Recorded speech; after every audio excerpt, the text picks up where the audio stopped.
Andor, how dare you do this to me again? You made me fall in love with Nemik, and then you took him away from me. Now you made me fall in love with Kino Loy. I didn't like him at first. You spent a whole episode making me like him. Then he was amazing all through episode 10, and then you ripped him away.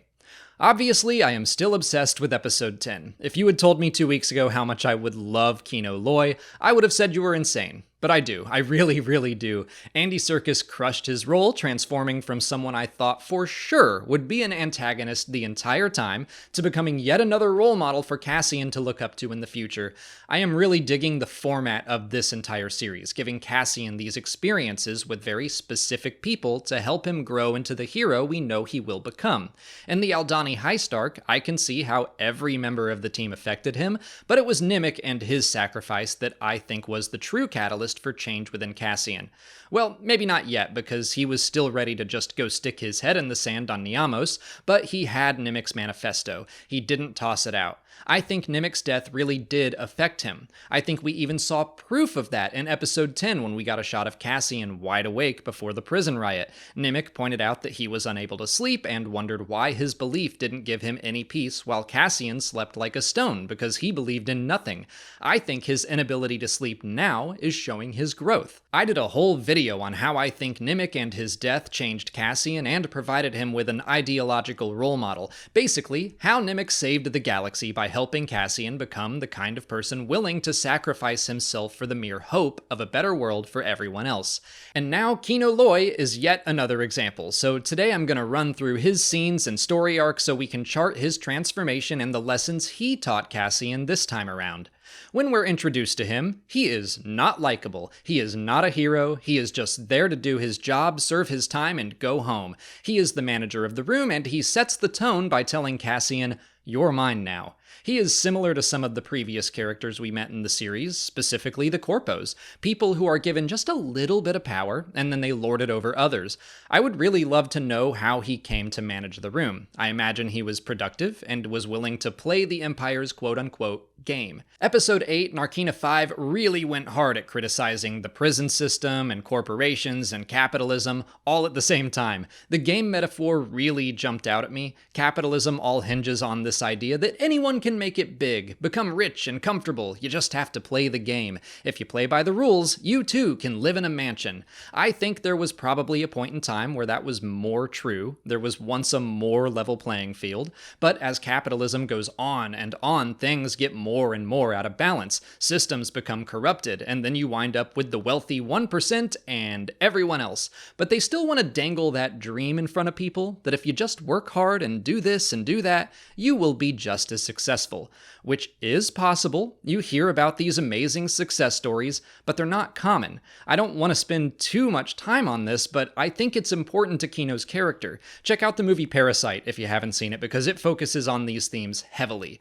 My point is, Kino probably played the game along with the other 48 people in his workroom. When the time came for a new manager, even if everyone played the game equally well, the reality is there's only room for one prisoner to improve their situation, and that wound up being Kino.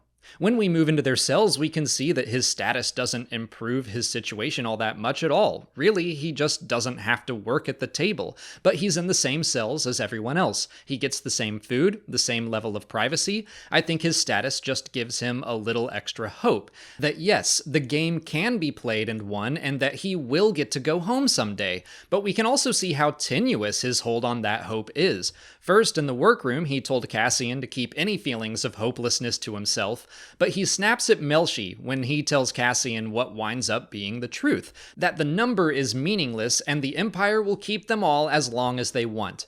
Episode 9 is where we really see his beliefs tested, but first we get a little more insight into who he is. His introduction to Cassian made him seem very mean and gruff, but we see him warm up when he's talking to Olaf. He seems genuinely happy that the man will be going home in just 40 more shifts. I wonder if his life is just centered around that number in his cell. Maybe he treats Cassian more harshly because he remembers what it felt like to have thousands of days on his sentence. Instead of showing empathy, he just expresses anger, but when he's speaking with Olaf, it's all smiles. I think Olaf and the lower numbers keep that hope alive. Of course, the Incident on level 2 starts to change everything for him.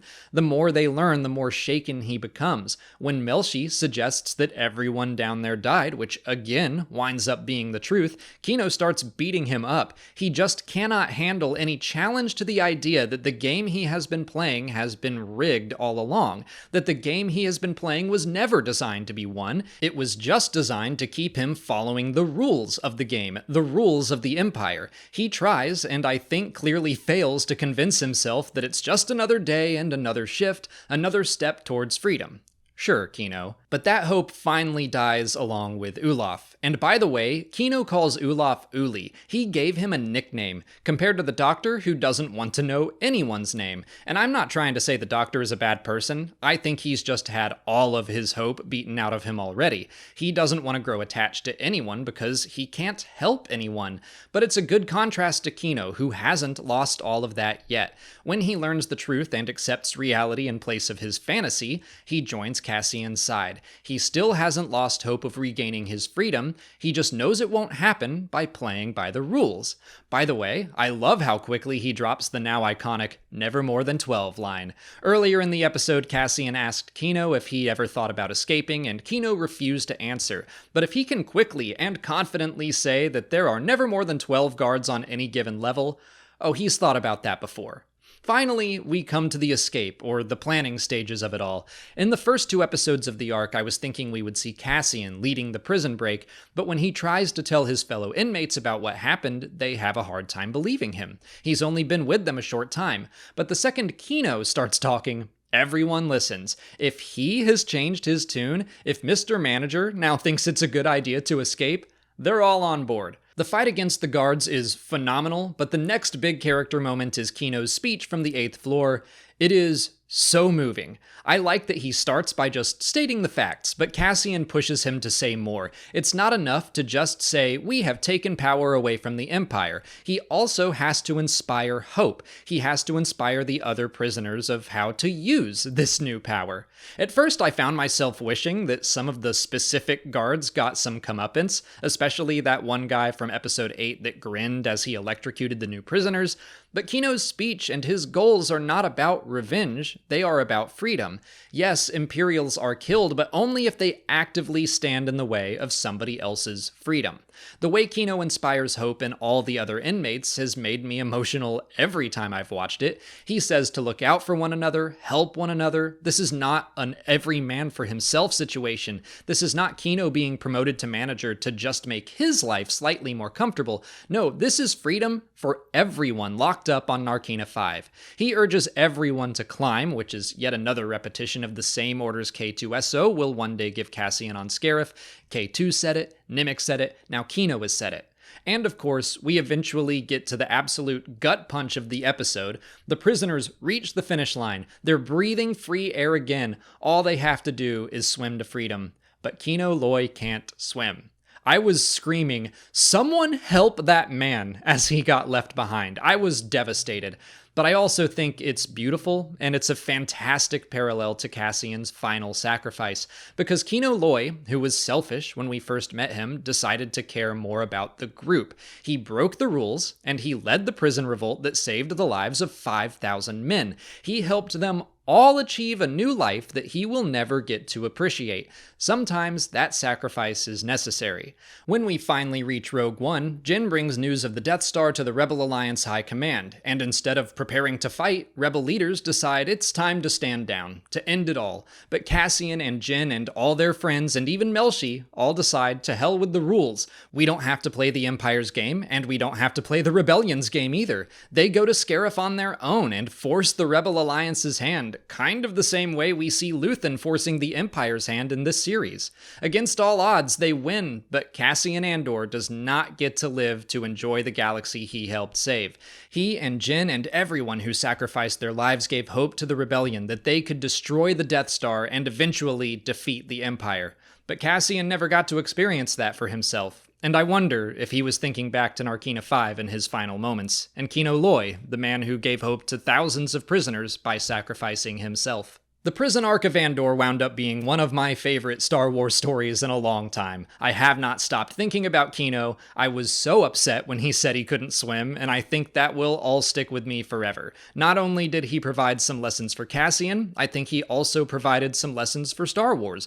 Because Kino's personal victory and sacrifice moved me more than watching the Resistance take on thousands of super weapons. Star Wars has always had a super weapon problem: 2 Death Stars, and the Sun Crusher, and the Galaxy Gun, and the Darksaber, and Starkiller Base, and on.